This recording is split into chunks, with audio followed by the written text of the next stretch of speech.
My daughter left me when she turned 18 to go and live with her mom, who left us when she was only 4. I tried to always be in touch until she told me one day to stop bothering her with my calls. Then I gave her the needed space. On her wedding day, she didn't invite me, but sent me an invoice of $10,000 to pay. What happened next was rather unexpected. I will tell you everything. First, let me quickly thank you for your continuous support. This means a lot to us. If you enjoy the stories we share, kindly subscribe to this channel. It will be great if you can leave a comment on which city you are watching from. We might just give you a shout out in our next story. Today's special shout out goes to Joe Fritz from New York.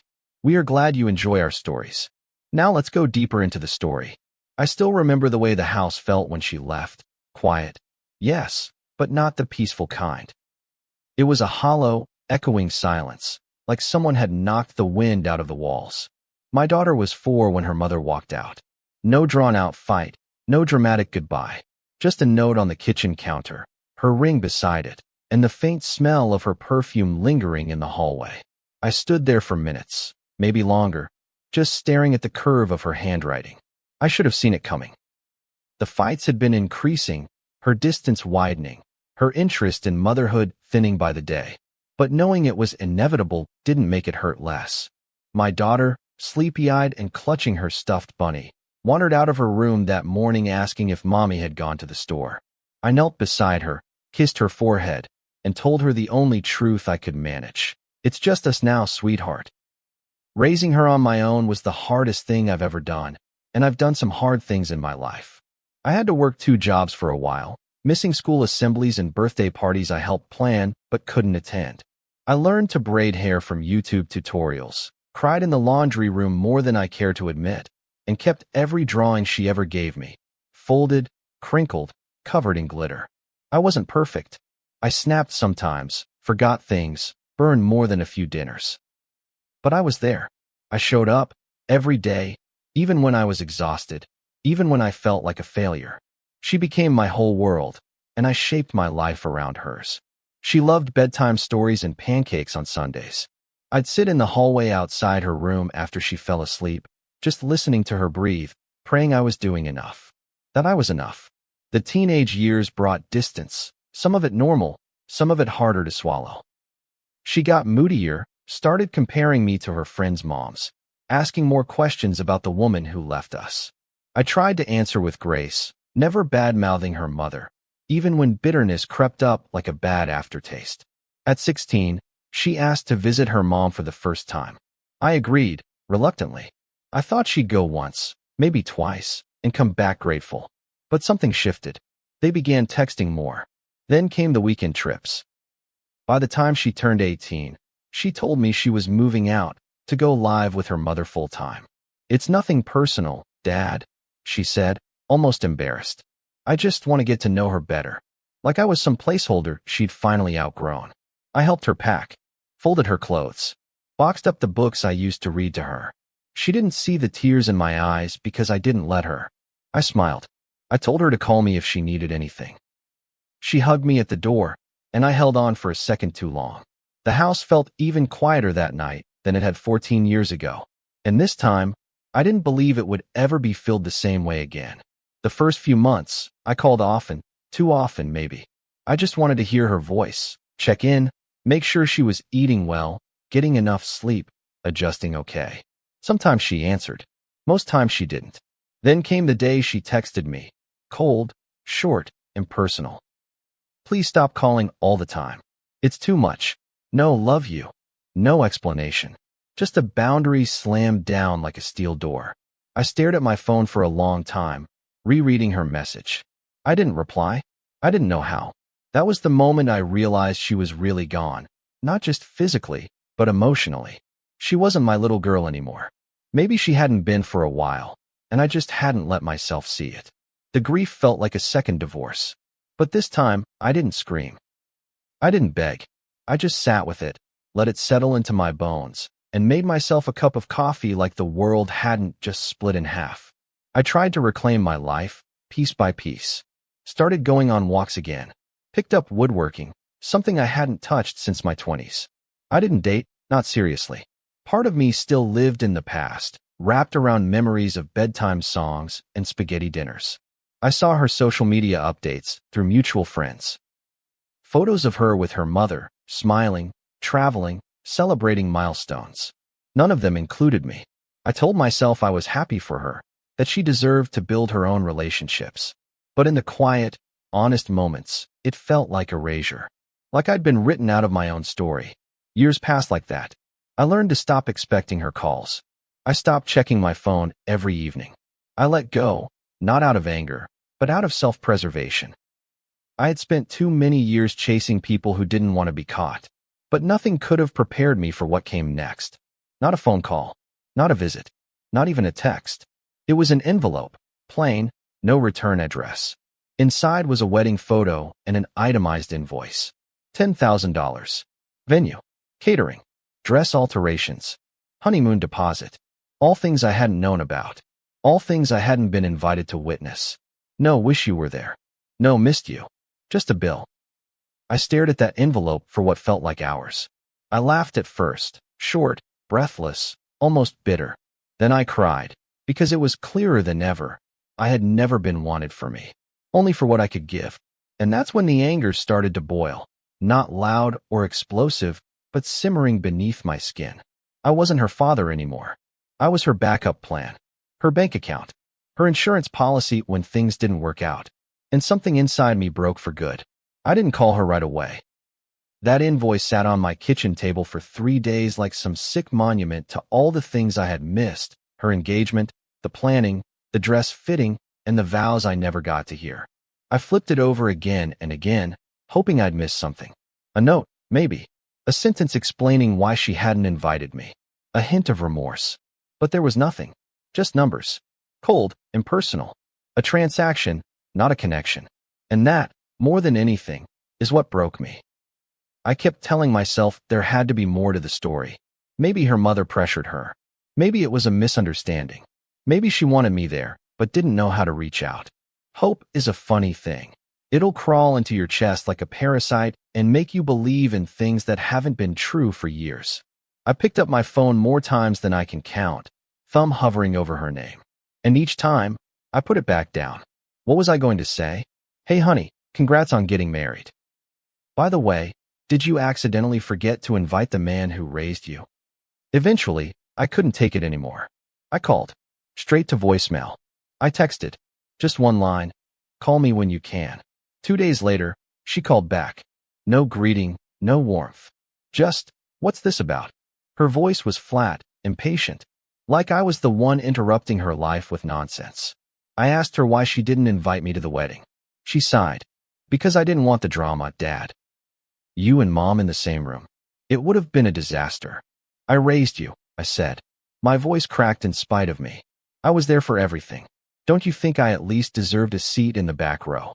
I didn't mean to hurt you, she replied. And I could tell she meant it in the way people mean I'm sorry you feel that way, not I'm sorry for what I did. But you're overreacting. It was one day. It's not like we don't talk. I almost laughed. We don't talk, I said. You told me to stop calling. Remember? There was a long pause. That was because you were smothering me. Smothering. That word stayed with me for days after. Not protecting. Not loving. Not supporting. Smothering. Like my love was something thick and toxic, something to escape from. I wanted to argue, to defend all the times I stayed up with her during fevers, the school lunches I packed, the way I took on side jobs just to afford her ballet lessons. But what would be the point? She had already rewritten the story. I was the overbearing father who didn't know when to let go. After that call, I did something I hadn't done in a long time. I talked to someone about it. His name was Tom, a guy I met at a woodworking class. Older than me, 2 grown daughters, divorced twice. We weren't especially close, but I respected his no-bullshit attitude. We were sanding a bench when I mentioned the wedding. She didn't invite you, he said, stopping mid-stroke. And she sent you a bill? Yeah. He let out a low whistle. That's not a daughter, man. That's a debt collector. I didn't laugh. I couldn't. But I appreciated the bluntness. Tom didn't try to sugarcoat it, didn't tell me to give it time, or she'll come around. He looked me square in the eye and said, you did your part. She's grown now. You don't owe her a damn thing. That stayed with me. In the weeks that followed, I sat with a lot of hard truths. I had spent nearly 2 decades giving every ounce of myself to raise her, and somewhere along the way, I lost sight of something important: boundaries. I kept trying to earn her love, like it was something I had to win back, something I could buy with patience and phone calls and quiet suffering. But love doesn't work that way. Not real love. Real love is reciprocal. It shows up. It invites you in. And she hadn't. I started going through old photos. Not to torture myself, but to remember. There we were at the zoo, her on my shoulders. Her 5th birthday party. I baked the cake myself. Middle school science fair, high school graduation, prom night. I was always there. Always. Until I wasn't allowed to be anymore. I tried to remind myself that the love I gave wasn't wasted just because she doesn't see it now. It mattered, even if only to me. Still, I felt something inside me calcifying. Not hate, not bitterness, just resolve. I couldn't keep doing this dance. Stepping forward, getting slapped down, waiting for an apology that never came. She had made her choice. She wanted space. She could have it. Fully. I wasn't going to be the dad she only called when the bills piled up or her world fell apart. If I wasn't good enough to sit at her wedding, I sure as hell wasn't going to be her emergency fund. That decision didn't come lightly. It wasn't revenge, it was self-respect. For the first time in years, I felt like I was reclaiming something. My peace, maybe. My dignity. Or just the simple right not to be treated like a disposable bank account. I took that invoice, folded it neatly, and slid it into a drawer. Not to pay it, just to keep it. As a reminder, not of the money, but of the message it carried. You're useful, but not loved. That was the last message I needed to hear. Time did what it always does. It moved on, whether I wanted it to or not. The invoice stayed tucked in the drawer, out of sight, but never out of mind. It became a silent line in the sand. I didn't call her. I didn't text.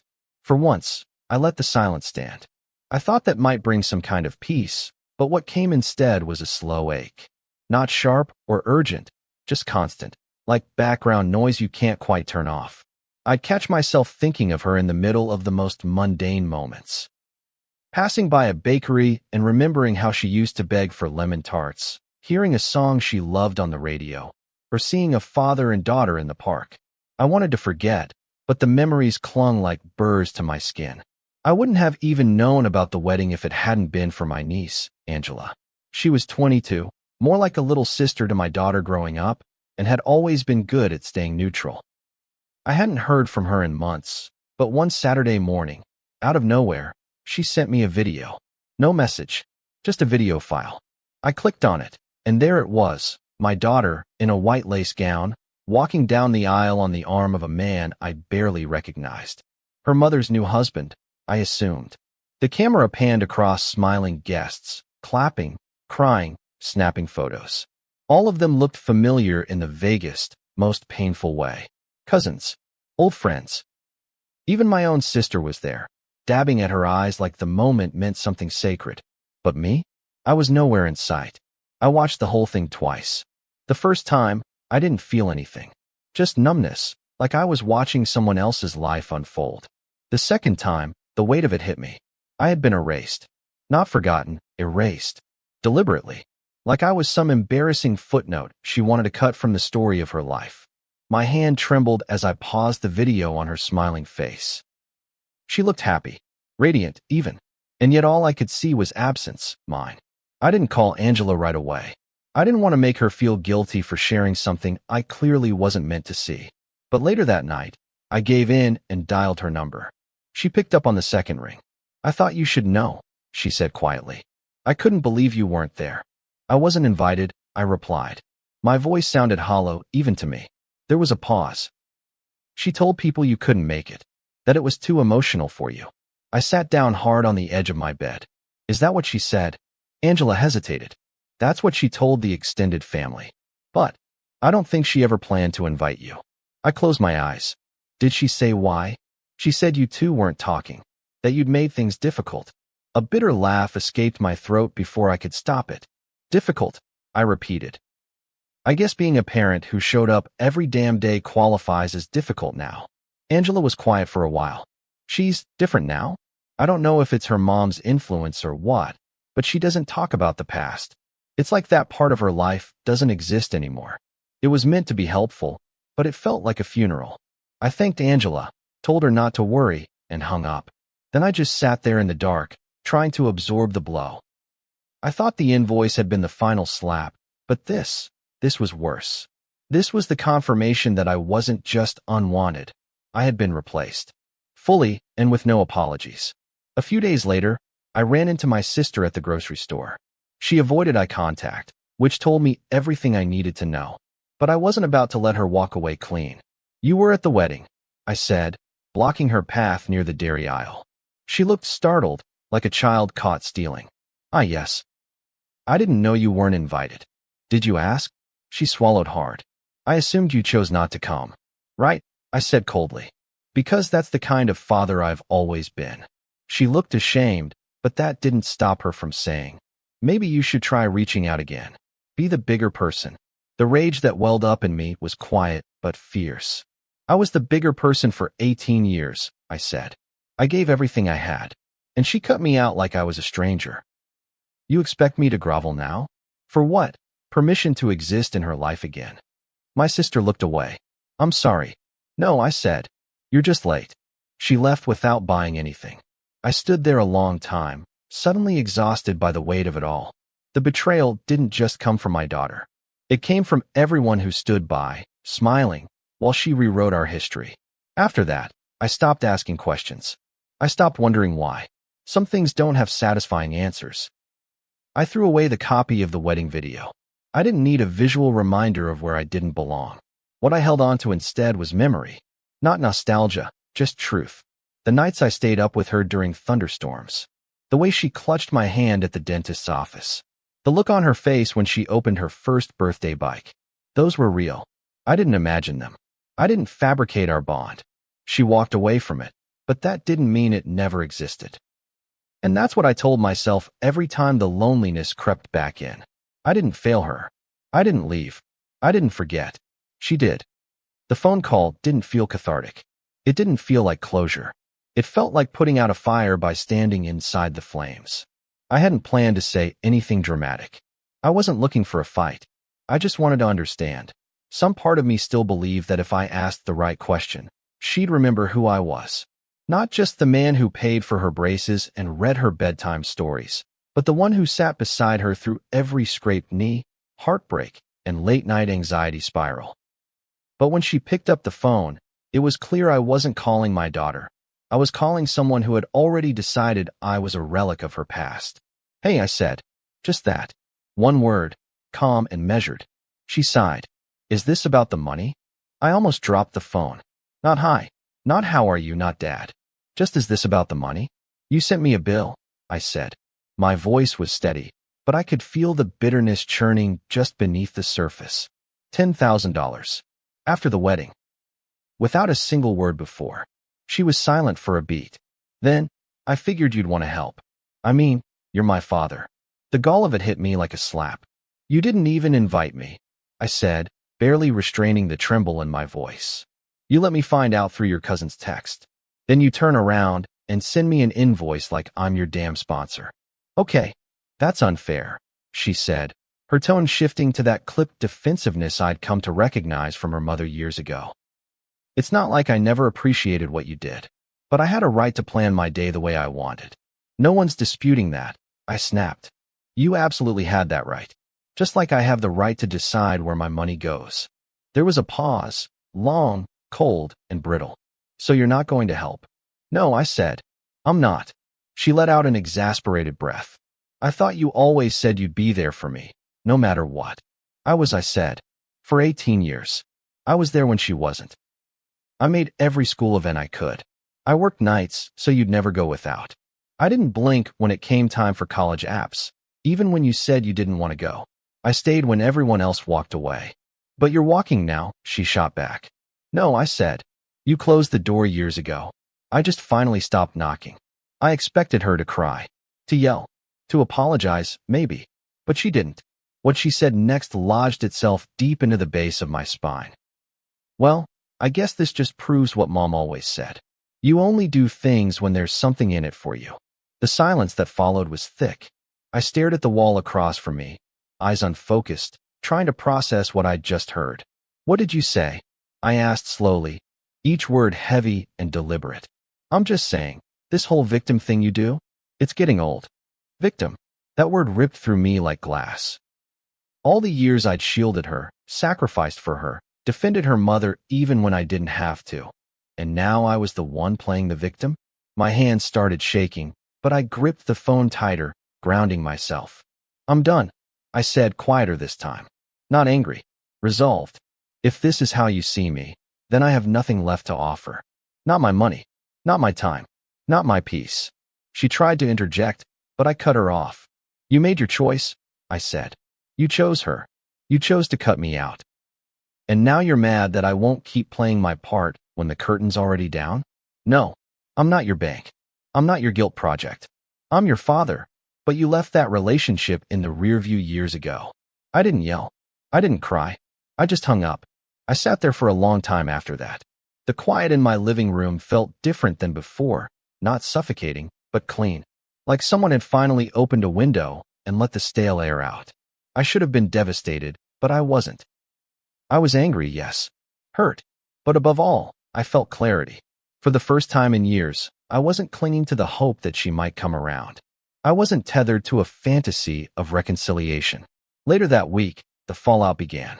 It started with a voicemail from her mother. I hadn't heard her voice in almost a decade, but the venom was still familiar. You really are pathetic, she said, before launching into a full minute of character assassination. How I'd always been too strict, too frugal, too judgmental. She accused me of abandoning our daughter, of being cold and heartless. She ended with, no wonder she doesn't want you in her life. I played it once. Then I deleted it. Next came the texts from relatives. Some tried to be diplomatic. Maybe you two just need to talk it out. Others were less kind. You're her father. Act like it. A few even sent Bible verses, as if guilt would unlock my wallet. But one message caught me off guard. It was from Angela. I don't agree with what she did, but I just want you to know, you were always a good dad. I saw it, even if she doesn't remember. I stared at that message for a long time. It was a tiny thread of validation in a sea of judgment, but it meant something. It reminded me that I hadn't imagined it, that my version of events wasn't just my own private fiction. That night, I sat on the porch with a glass of bourbon, watching the sun dip below the trees. The quiet no longer felt like absence. It felt like space. Space to breathe. Space to finally live without constantly bracing for the next blow. She made her choices. And now, so had I. People think that when you cut someone off, everything just stops. That it's like flipping a switch and walking into peace. But it's never that clean. Cutting someone out doesn't end the story. It just changes the soundtrack. The silence gets louder. Every room you walk into carries an echo of what used to be, and every face in the family feels like it's waiting to judge your next move. That's the part no one tells you. The backlash doesn't come from the person you're distancing yourself from. It comes from the people still tangled in the middle. It started with my older sister, Marlene. She called under the guise of concern, voice all syrup and subtle digs. I heard there was some tension, she said, which was her polite way of saying you screwed up. Look, I know you're hurt, but you have to remember, she's still your daughter. I didn't respond right away. I could feel my pulse climbing. I was tired of being guilt-tripped, tired of people swooping in with half the facts and double the opinions. She made it clear she doesn't want me in her life, I said calmly. I'm just finally respecting that. Marlene exhaled hard through the phone. You're being dramatic. You think this is the first time a kid pulled away? She's still figuring things out. She's a grown woman who just sent me a bill for her wedding without inviting me to it, I said, trying hard not to let my voice rise. That's not a phase, Marlene. That's a message. But isn't that what parents do? She pressed. Support their kids, even when they don't deserve it? Something about that line snapped the last wire in me. You're right, I said. That's what I did for 18 years. I hung up before she could answer. I didn't know anyone to debate about how I survived raising a child alone. I didn't know them a play-by-play of the missed holidays, the lonely weekends, The years I spent trying to protect a bond one didn't even realize was one-sided until it broke. But the real explosion came a few days later, on Facebook, of all places. My ex's new husband, the one who walked her down the aisle, posted a photo from the wedding with a caption that read, "Proud to be there for the daughter who deserved nothing but love on her big day." Unlike some people who only show up when there's a bill to be paid. It had likes, comments, applause. That did it. I didn't respond publicly. I wasn't about to become a spectacle for strangers and family hangers-on. But something inside me boiled over. It wasn't just the disrespect. It was the erasure. The rewriting of history by people who had watched from the sidelines and now had the audacity to claim center stage. I forwarded the post to Angela with a single question. Did he really raise her? She replied 5 minutes later. No, you did. Everyone who matters knows that. Still, the sting didn't fade easily. I found myself retreating even more, skipping a family barbecue I'd committed to, ignoring texts from cousins who only remembered I existed when gossip was in the air. The worst part was the quiet shame, the way people looked at me like I'd failed some sacred duty. But what no one understood was that I wasn't walking away from my daughter. I was walking away from a version of myself I didn't recognize anymore. The man who begged for scraps of connection, who waited by the phone like a teenager, who confused obligation with love. That man was gone. One evening, a friend of mine, Tony, from the hardware store, invited me over for beers and a game. I almost said no. I didn't feel like being around anyone. But I went. And somewhere between the third beer and the fourth inning, I told him everything. She sent me a bill, man, for a wedding I didn't even know was happening. Tony stared at me, slack-jawed. You're kidding. Dead serious. And you didn't pay it? Hell no. He leaned back in his chair and let out a slow whistle. Good. I blinked. That's it. No lecture about forgiveness or turning the other cheek. He shook his head. She cut you out, then tried to cash you in. That's not family, man. That's a transaction. It wasn't some deep revelation, but hearing someone else say it out loud gave me permission to stop second-guessing myself. Tony didn't try to fix it. He didn't soften the blow with platitudes. He just nodded, handed me another beer, and said, "Sometimes peace comes after the storm, not during it." I thought about that later that night, sitting in my workshop surrounded by half-finished shelves and the smell of sawdust. For years, I had built my identity around being her father. Every decision, every dollar, every plan was wrapped around the idea that she needed me. But now, the silence wasn't just hers. It was mine too. And in it, I found something I hadn't felt in years. Room. Room to breathe. Room to reclaim pieces of myself I'd buried under fatherhood. I wasn't done being a dad. But I was done being the only one trying to hold up a relationship she clearly didn't value. The fallout kept coming. An old friend from high school messaged me to say my daughter had posted some cryptic quote about narcissistic parents and setting boundaries. I didn't respond. I didn't care. Let her write her version of the story. I knew the truth, and I wasn't going to spend another year trying to correct the record for people who didn't live it with me. The next week, I did something I hadn't done in over 2 decades. I booked a solo trip. Nothing fancy, just a weekend by a lake 2 hours north. I left my phone on airplane mode, brought a stack of books, and sat by the water doing absolutely nothing. For once, I wasn't waiting on a call. I wasn't watching the door. I was just present. And for the first time in a long time, I felt okay. There's a kind of peace that doesn't come from forgiveness, but from letting go. From accepting that some stories don't end with apologies or tears or dramatic reunions. They just end. Quietly. Unevenly. And that's what this became. A slow, steady undoing of a role I once clung to like a life vest. People always say being a father is forever, but they never talk about what happens when your child decides they're done being a daughter. I wasn't angry anymore. Not in the way I was. I didn't wake up thinking about her voice or checking my phone in case she changed her mind. That ache had dulled. What replaced it wasn't happiness, exactly. It was clarity. And that was enough. I didn't reach out again. Not after the call. Not after the Facebook post. Not even when mutual relatives hinted she and her husband had hit some financial snags and might be open to mending fences. I knew what that meant. It wasn't reconciliation they were after. It was rescue. But I'd made my decision. I wasn't her contingency plan. I was her father, yes, but I wasn't a fool. Not anymore. One day, I found myself sorting through a box of old photos. It wasn't planned. I was cleaning out the garage and found it buried under a tarp in a stack of unused tiles. Inside were pieces of a life I barely recognized anymore. Photos of birthday parties, camping trips, school plays. Her face beaming in every shot. And mine, right there beside her. Always smiling. Always proud. Always showing up. I didn't cry. I didn't feel bitterness or regret.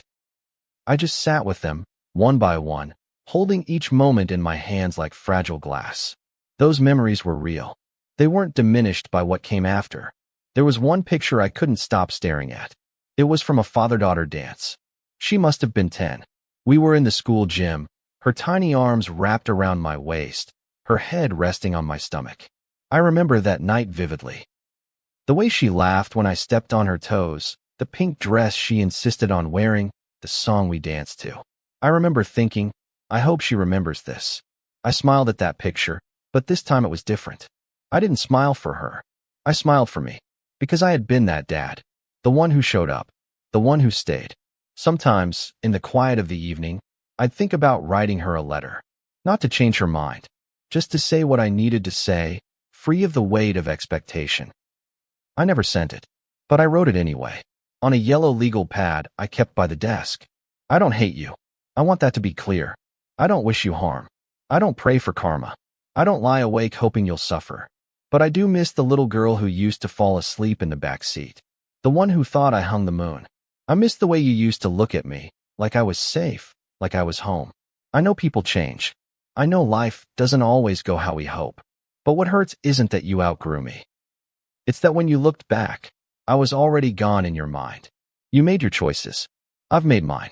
I wish you well. But I'm done waiting for someone who walked away without even closing the door. I folded the letter and slipped it into the back of a drawer. That was all it needed to be, a release, not a plea. In the months that followed, I started building again. Literally. I took on small woodworking projects for neighbors. Coffee tables, porch swings, even a set of chairs for a newlywed couple down the block. One day, while I was finishing a side table in my garage, a teenage boy from across the street wandered over. His bike chain had snapped. He asked if I knew how to fix it. I said sure, and while I worked on the chain, he chatted about his school, his parents, his dream of learning guitar. I found myself smiling, not because I missed my daughter, but because I remembered what it felt like to offer something without it being taken for granted. That night, I sat on the porch and watched the streetlights flicker on. I didn't feel broken. I didn't feel hollow. I felt whole in a way I hadn't in years. And for the first time, I realized that fatherhood wasn't a title someone could revoke. It was a role I had lived, breathed, sacrificed for. I had been a father. I still was. Even if no one called me dad anymore. She chose distance. I chose peace. And I stood by that. I wasn't angry. I wasn't resentful. I was done. If you've ever poured your heart into someone only to be treated like a backup plan, you're not alone. This story isn't just about a father. It's about anyone who's had to choose self-respect over unconditional love. If this hit close to home, drop a comment and tell us your story. And if you believe in standing firm on your boundaries, don't forget to like this video and subscribe for more powerful, real-life stories that don't shy away from the hard truths. See you soon in the next story.